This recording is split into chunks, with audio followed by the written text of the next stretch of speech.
Maturing over time, Naren evolved into an avid reader and a formidable debater, harboring numerous inquiries and uncertainties regarding the presence of a divine entity. Gradually, his contemplations gravitated towards spirituality, prompting him to delve profoundly into both Eastern and Western philosophies. However, these extensive studies failed to dispel the doubts that had taken root in his thoughts. Eager to encounter someone who had seen God, Naren embarked on a journey to meet the revered spiritual teacher, Sri Ramakrishna Paramahansa. With unwavering resolve, he posed the inquiry, "Have you seen God?"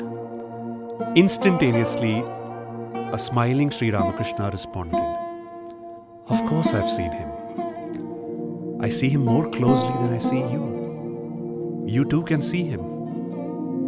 Naren stood both stunned and elated by his reply. Naren had a very melodious voice and would sing many devotional songs in the presence of his spiritual teacher.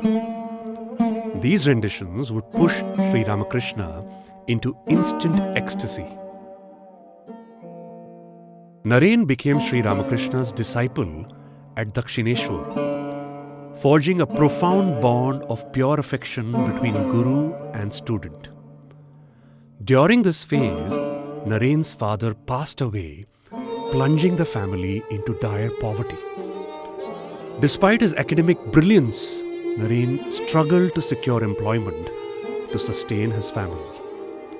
Troubled, Naren confided in Sri Ramakrishna. The premises housed a shrine to goddess Kali, revered by Sri Ramakrishna. Advising Naren to please her, he directed him to the temple. There, Naren prayed earnestly. After the prayer, Sri Ramakrishna inquired, "What did you ask for?" Naren admitted that he had forgotten to ask. Thrice, Sri Ramakrishna dispatched Naren back to the temple, and thrice his plea went unspoken. On the third return, Naren exuded peace. Asked again by Sri Ramakrishna, Naren answered, "How could I ask for material gain? I sought wisdom, I sought knowledge, I sought selfless love and unwavering devotion instead." Sri Ramakrishna reassured Naren that his family's needs would be met.